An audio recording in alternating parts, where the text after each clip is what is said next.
tão caro de mostrar o meu talento. Só toco meu instrumento pra poder me sentir bem. Comprei um cartão viajando de trem. Sem cartão ninguém vai, sem cartão ninguém vem. Tanto vem como vai como vem. Quem tem dá, quem não dá não tem. Muro vem, muro vai, muro vem. Tá com inveja poeta, cante assim também. Torre até minarete. Quem não canta gabinete não é cantador pra ninguém.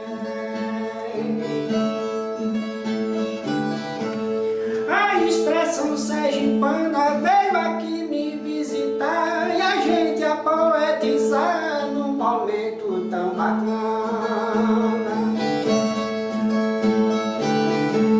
Nessa situação insana que a pandemia aqui vem, comprando cartão, viajando de trem. Sem cartão ninguém vai, sem cartão ninguém vem. Tanto vem como vai, tanto vai como vem. Muro vem, muro vai, muro vem. Quem tem dá, quem não dá não tem. Tá com inveja poeta, cante assim também.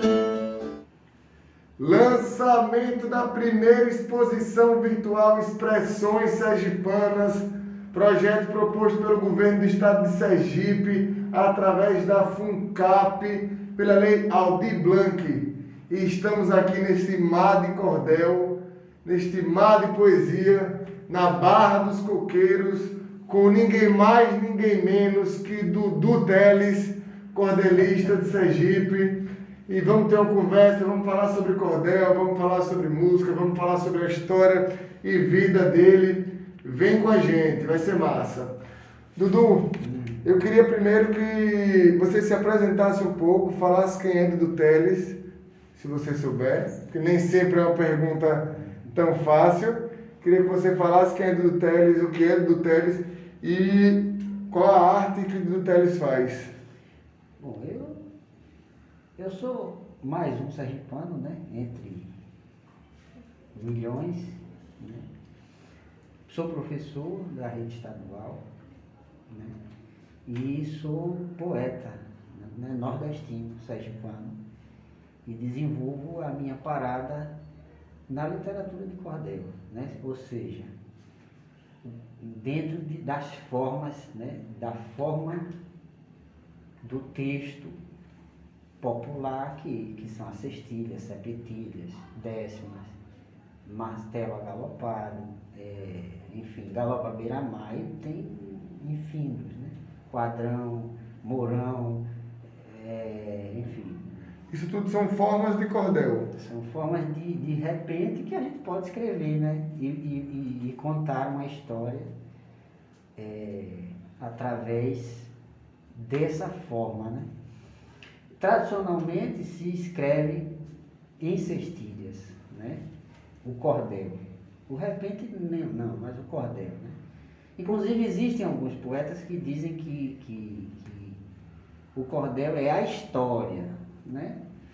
E que essa história tem que ser feita em cestilha. Inclusive tem um livro meu, esse aqui, o Romance de Tito e Betinha, que é o maior que eu já escrevi até agora. Quando eu escrevi ele a primeira vez e mostrei o esboço dele a João Firmino Cabral, né? João Firmino disse, olha, a história está boa, mas eu entendi o que você quis dizer, mas assim, você escreveu em Galopa Beira-Mar e esse estilo é o estilo dos repentistas e como é que você vai contar uma história em Galopa Beira-Mar? Aí eu até no momento aposentei um pouco esse cordel, porque eu disse, não, o mestre está dizendo, né? Ele faleceu, né? Já tem alguns anos. E aí, recentemente, eu revi, né? Ele contando essa história em Galopa Beira-Mar. Eu posso contar em Galopa Beira-Mar, então eu faço isso, né? Eu queria que o senhor dissesse, de início, qual a diferença dos termos em Galopa Beira-Mar, o que é minimamente, assim, explicasse para a pessoa que está em casa, o que é Galopa Beira-Mar, o que é cestilha é a palavra, né? Qual semelhanças, qual diferença? Cestilha, sepetilha, Galopa Beira-Mar, martelo agalopado, as décimas, são esquemas de fazer poesia, certo? Então, a sextilha são 6 versos, que seguem um esquema de rima. 6 versos é a sextilha. 6 versos que seguem um esquema de rima, né? Então, tem um pé de acerola plantadinho no jardim, nem crescido e nem pequeno, é uma planta nova, enfim, que me sente em sua sombra com folhas topando em mim. Isso é a sextilha. Sextilha. Se eu quiser fazer uma septilha, a gente pode pensar que existe a gente pode pensar que existe uma ligação entre essa boca que verte a carne do coração, como um nascente que mina, porém nem sempre combina com as coisas da emoção. Por exemplo, são 7, né? Sim. Aumentei uma. Sim, é uma sim. septilha porque tem 7 versos. E quando entra galope e beira-mar? O galope à beira-mar são 11 sílabas, são 10 versos de 11 sílabas poéticas. Olhando as estrelas desse firmamento, aqui é só uma, olhando as estrelas desse firmamento, me lembro da história maior desses anos, de uma paixão louca que vence os serranos, que fez aflorar todos os sentimentos. Às vezes amar faz perder os talentos, às vezes talentos não bastam para amar. Porém, essa história é preciso contar com um verso bonito, feito no repente, no estilo ligeiro, que agrada a gente nos 10 do galope, na beira do mar. Então são 10, né? Eu não contei direito, mas são 10, né? E nesse momento eu estou cantando para o meu amigo bonito Casói, que chego aqui mostrando seu zóio, que é bem azul, vejo no momento, ele não toca nenhum instrumento, e eu digo isso porque pude notar, sei, né? Estamos aqui só a conversar, fazendo improviso aqui nessa hora, enquanto ele não for logo embora nos 10 do galope da beira do mar. Muito bom, muito bom. É 10. E aí você tem vários estilos, né?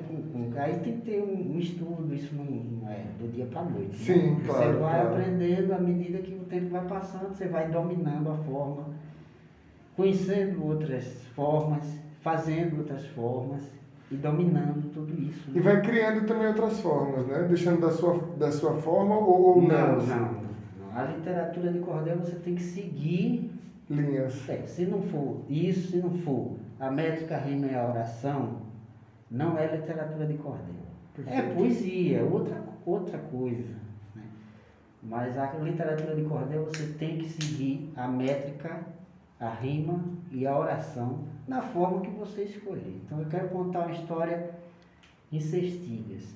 Então você vai fazer a história toda em sextilhas, seguindo 6 versos, com a rima na segunda, na terceira, e na segunda, na quarta e na sexta, e assim vai.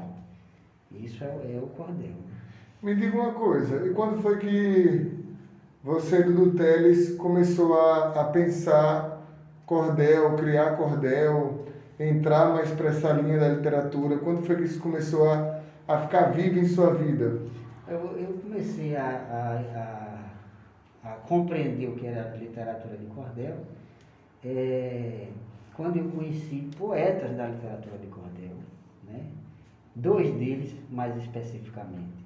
Elias Alexandre de Lima, Elias Angeli, repentista, que mora aqui na Barra, e seu Pedro Amaro Nascimento, que mora em Aracaju. Eles 2 me guiaram assim para o meio e chegando nesse meio aí conheci a infinidade de poetas populares que nós temos, né? Mais especificamente num momento de cultura nosso que nós temos, que é o Encontro Cultural de Laranjeiras, né? O Encontro Cultural de Laranjeiras está até meio defasado, né? Por contas que eu não sei porquê, mas era um espaço maravilhoso de aprendizado, né? Que me transformou num escritor, num poeta, né? Está com Pedro Amaro, João Manuel, Elias Angelim, Chiquinho do Alemar, Salete Nascimento, Dona Alda Cruz de São Cristóvão, Vivendo Nordeste, Galego da Viola, João da Silva, o finado Teobaldo Pereira, o finado Barreto de Lima, Zé Antônio, poeta. Esse pessoal, no Encontro Cultural de Laranjeiras, vendendo, a gente ali conversando, tal. ao longo desses anos, me fizeram um poeta, né? E você visualiza essas pessoas como referência para você, então? Eles são referências para todos nós, né? E para além dessas pessoas, quem você mais cita como referência, assim, pensa como referência para o seu cordel? Para além do seu olho, para além do que você vê e ouve, que também é muito importante para a sua escrita, creio eu. Mas nomes, assim, quem você... Fora do cordel, você diz? Dentro do cordel e fora do cordel também, mas quem te ajuda no né? cordel. Mas fora do cordel, quem te ajuda a escrever cordel, assim? Quem é uma referência para você também? Aí eu me inspiro muito nos poetas populares, de forma geral, né? Tanto os daqui quanto os de fora. Né? Eu poderia dizer, por exemplo, Diniz Vitorino, Ivanildo Villanova, os Nonatos, né? Patativa do Nazaré. Eu gosto muito de Gessi Aquilino também. Gessi Aquilino eu leio alguma coisa dele, mas não me inspiro tanto. Mas gosto muito. Sim, porque eu não escrevo muito gracejo. Sim.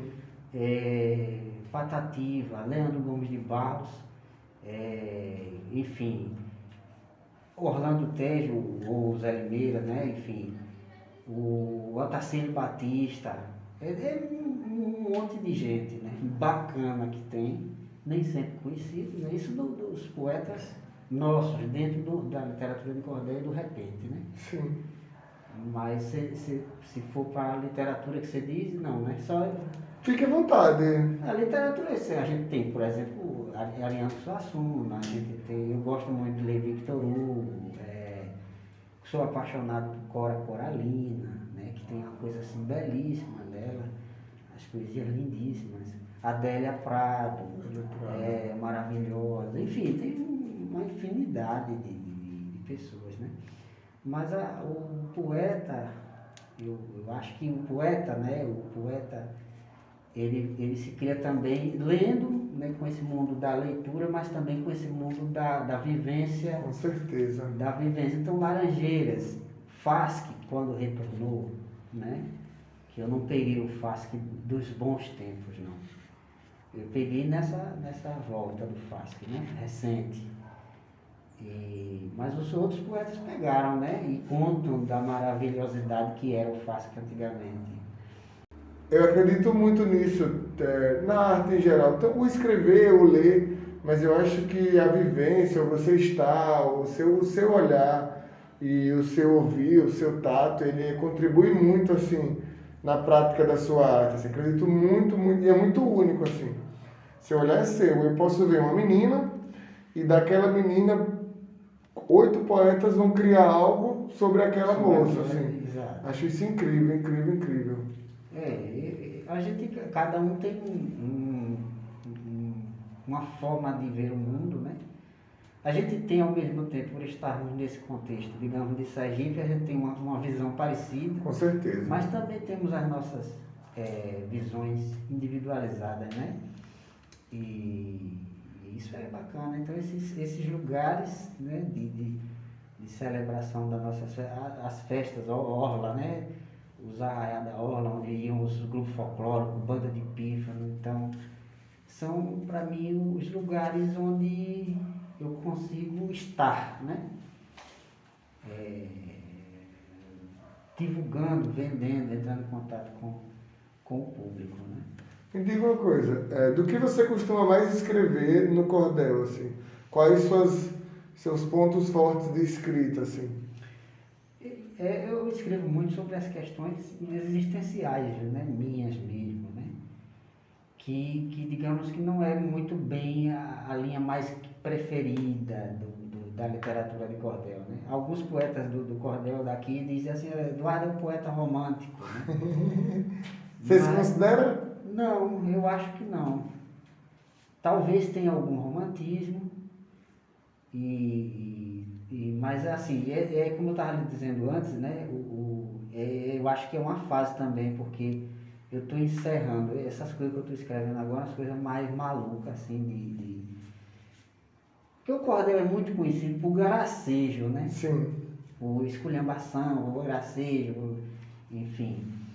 E para você fazer um gracejo, eu acho que é o ponto mais alto da criatividade. E esse ponto eu ainda não consegui chegar, né? Eu acho que você fazer uma pessoa rir, né? É um negócio assim, que nem os escritos de Orlando Teste, que você lê e ri que se acaba, né? Ou então o próprio Ariano Suassuna, né? Que você ri que se acaba. Mas eu já li coisas suas e já vi você apresentando coisas muito engraçadas também. Também, mas eu digo assim, coisa bem para rir mesmo, assim, né? Que eu acho assim, né? Que é uma coisa fantástica. Que eu tenho dificuldade para fazer uma coisa, eu tenho dificuldade. Eu queria tirar a prova e que, se possível, você recitar que fala, Uhum. você recitasse uma um pouco mais séria e uma outra assim, pode ser pela metade, pode ser um trecho, pode ser ela toda, você que decide. Da qual? Do seu cordel, da infinidade de cordéis que você tem escrito, um que você considera um pouco mais sério e um que você considera um pouco mais cômico, um pouco mais... Eu acho que todos eles são sérios, bicho. Eu acho, assim, não tem engraçado mesmo, eu não lembro de nenhum, a não ser, não lembro de nenhum. Então puxe um aí que você queira ler agora, pra você ler pra gente. Ó, tem essa história aqui mesmo, que o Papa Capim Prisioneiro,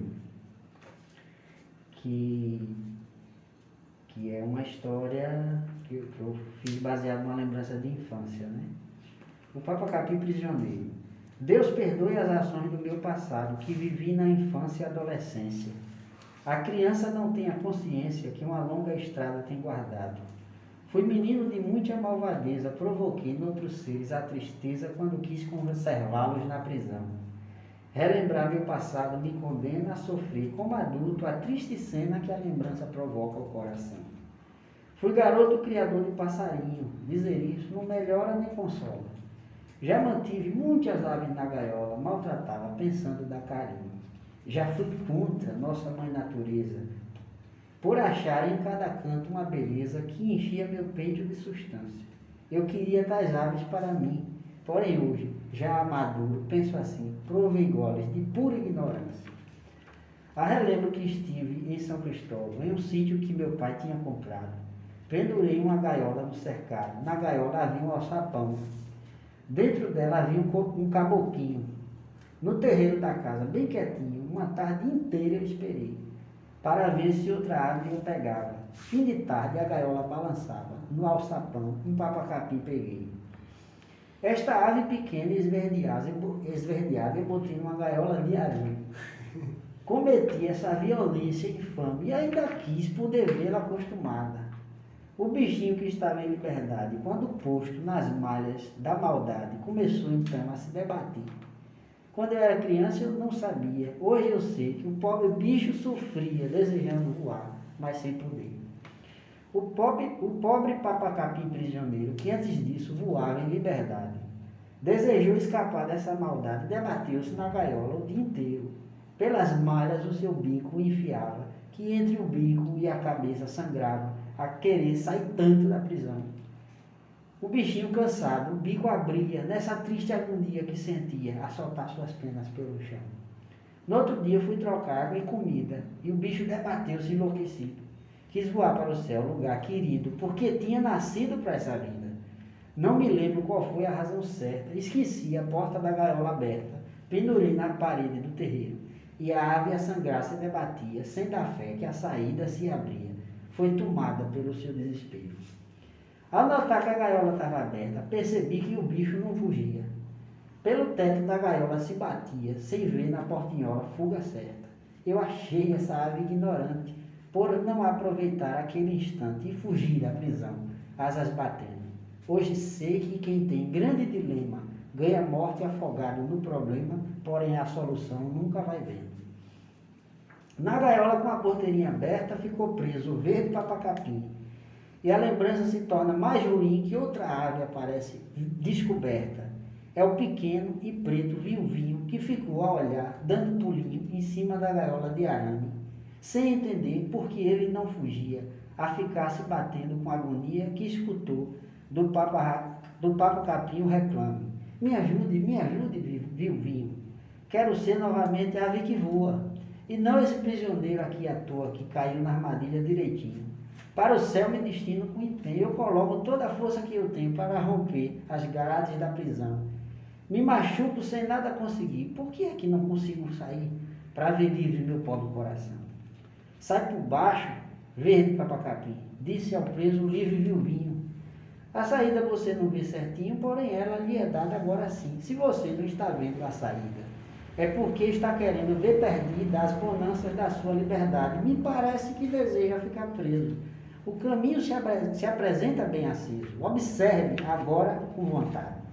Mas o Papa Capim só enxergou que acima o céu se apresentava. Para cima, então, é que voava como a mãe natureza lhe ensinou. Sem poder a saída ir notando, na gaiola ficou se machucando, sendo pelo viuvinho desprezado, que achou que ele não tinha vontade de lutar pela sua liberdade, pelo que ele largou aprisionado. Da lembrança eu tiro uma lição, para jamais prender os passarinhos, para deixá-los voar e ter seus ninhos soltos canta, me causa uma emoção. E concluo a pensar no meu passado, que com a gente também assim é dado. O liberto é o dono da vontade, que a prisão não domou seu paradeiro, esquecido de que o próprio prisioneiro é aquele que mais quer a liberdade. Aí é isso. Muito bonito. Me arrepiei em alguns momentos, inclusive. Muito bonito. Então, as minhas coisas é assim, né? Mais de pensamento, assim. Sabe o que eu fiquei pensando, Dudu, quando você estava lendo? Que ele fala sobre um passarinho, mas ele fala sobre a gente, ele fala sobre a sociedade, sobre liberdade. No fim, inclusive, ele traz um pouco esse debate, né, mais claro, assim. Eu queria saber como é a sua relação nisso, assim, de colocar realmente seus debates, o que você sente, suas questões políticas também no cordel, assim, meio de forma mais direta ou indireta, se você costuma fazer isso, assim. Não é assim, para você ver, né? Nem política mesmo, assim, de protesto, assim, essas coisas, eu não tenho. Tenho vontade de fazer, mas não.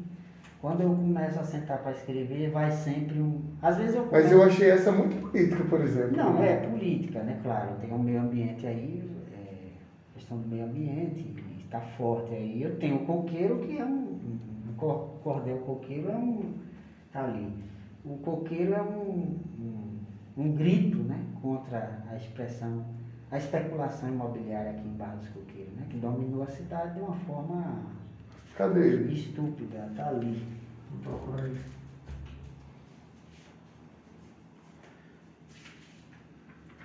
Se você quiser ler um trecho que você acha forte. Não sou nato dessa terra que matou a minha fome, mas hoje a vida se encerra na terra que tem meu nome, porque o mundo moderno atende ao homem de terno dos prédios da construção.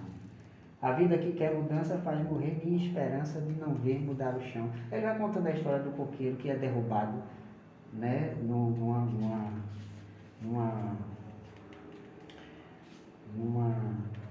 E é o coqueiro falando. O coqueiro falando o tempo todo. Né? Esse tem um vídeo. Tem um sobre... filme que sim. Hernando Donato e Alessandro Santana fizeram um filme em 2014 sobre isso. Né?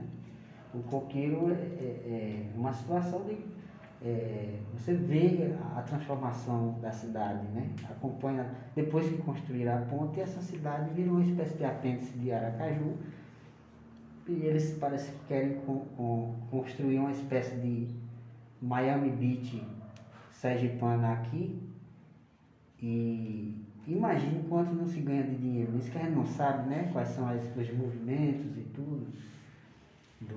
Da série, enfim, das construtoras todas, né? Norcon, sei lá, enfim.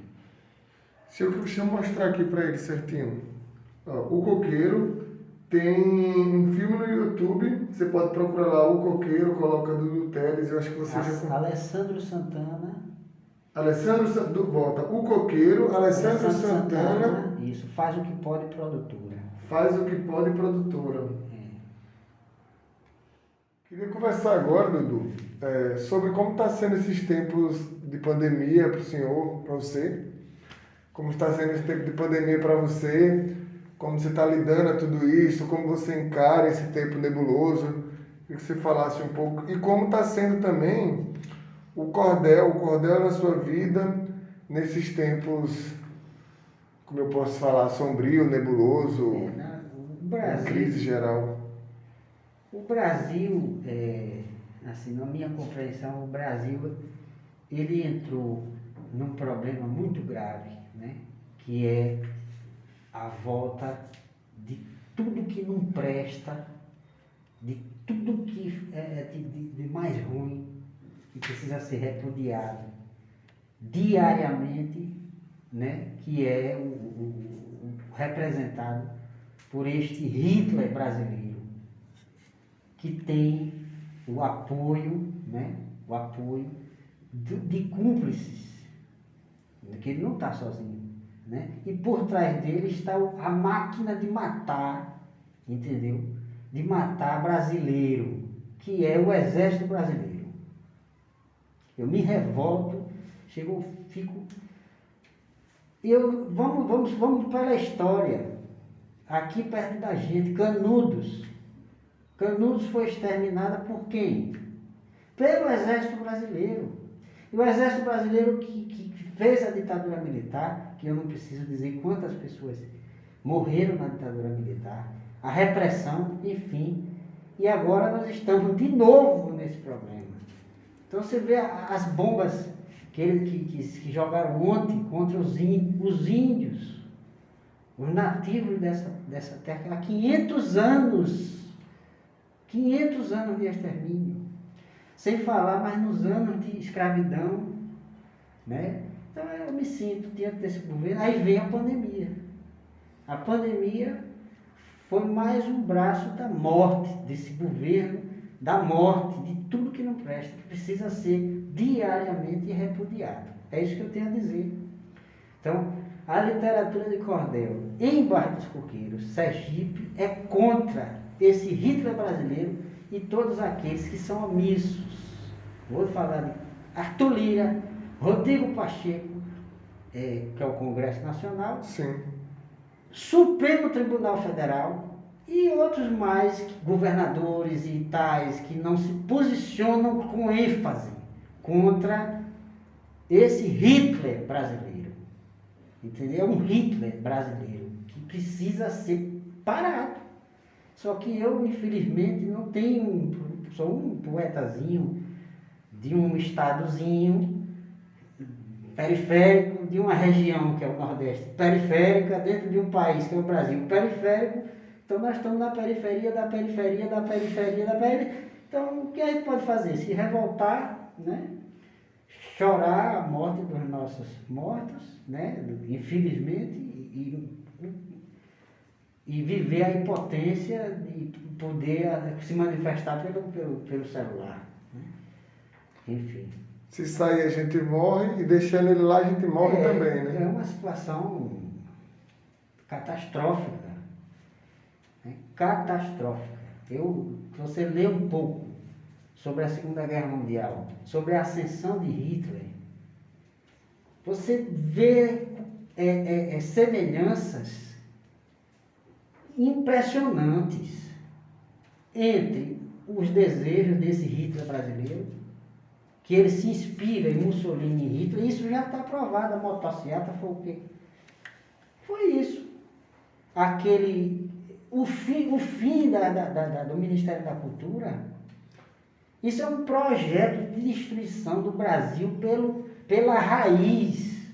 Quando ele corta o Ministério da Cultura e faz o que faz com a educação, é um projeto de extermínio do Brasil pela raiz, entendeu? Do que a gente tem de melhor, que é a nossa cultura, que é negra e que é indígena. E que é diversa, né? E que é diversa. Por exemplo, essa expressão da nossa cultura, que é a literatura do cordel e o repente, que tem a sua, né, digamos assim, a sua história ligada à Ibéria, é só a história ligada à Ibéria, a Portugal. Porque quem segurou a literatura aqui foram foi o povo, né? Os negros, os índios, os sertanejos, né? Os índios que mascaravam que eram índios e se diziam sertanejos por causa do extermínio, né? E que hoje depois das questões das demarcações e da questão democrática, que teve pouquinha no governo Lula, começaram a exigir seus direitos com razão, né? Com certeza. Enfim, é isso que eu acho. E diante de tudo isso, diante de todas essas problemáticas, você tem conseguido se expressar diante da escrita também, ou então relaxar diante da escrita, tem conseguido se debruçar no cordel, também vender seus cordéis, como é que tem sido isso? Não tenho participado, né? O ponto alto do poeta de cordel é, depois que ele faz um folheto, ele ir a público. Sim. Né? O cordel tem uma, digamos assim, tem uma, como é que chama? Uma linha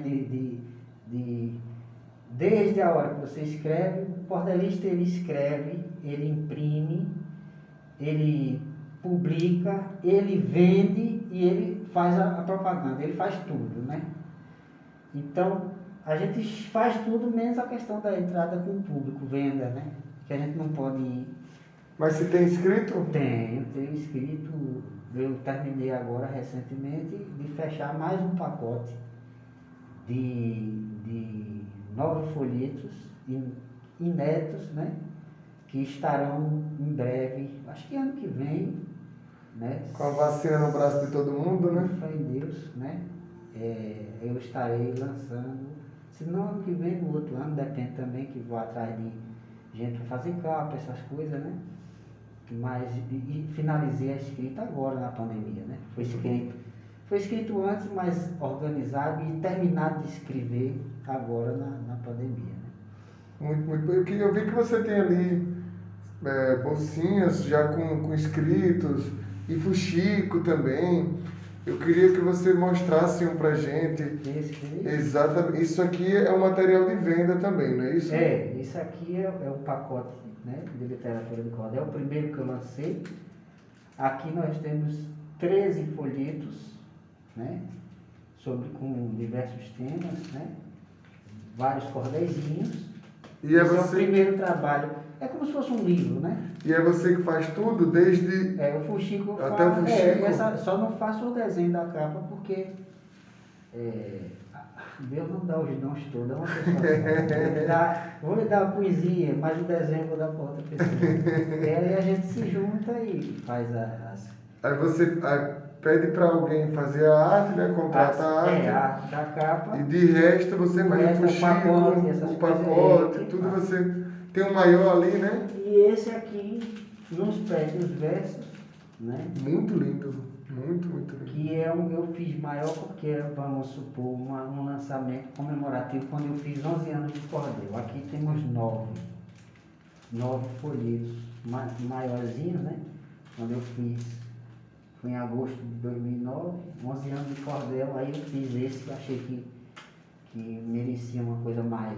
Mas aí eu faço assim, essas invenções para ficar mais protegido, porque às vezes a pessoa quer dar um presente, uma coisa, né? Sim, sim. Aí eu faço assim.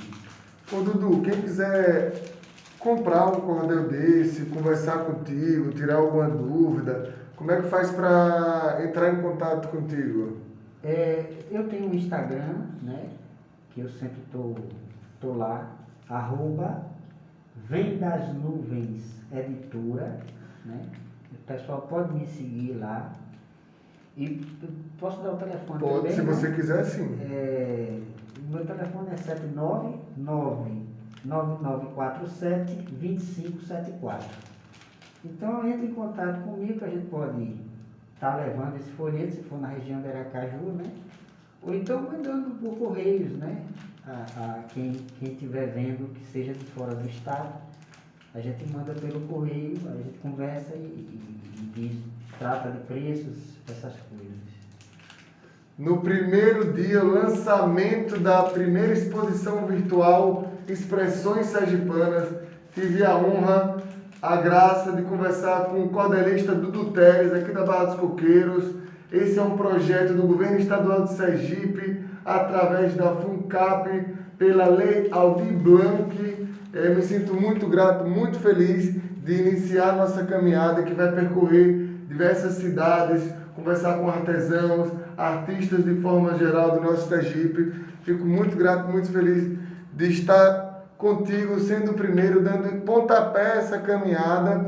A gente vai estar postando aí coisas no YouTube, no Instagram todos os dias. Então fica com a gente. Muito, muito obrigado, Dudu. Tá aberto aí para você falar o que você quiser. Eu quero agradecer a vocês da Expressão Sergipana, né, por esse trabalho, por essa visita, esse carinho de ter vindo aqui até a minha residência, conhecer um pouco do meu trabalho, me ajudar a divulgar, né, a literatura de cordel. Mando um beijo para toda a equipe e para o público que está aí acessando o material de vocês.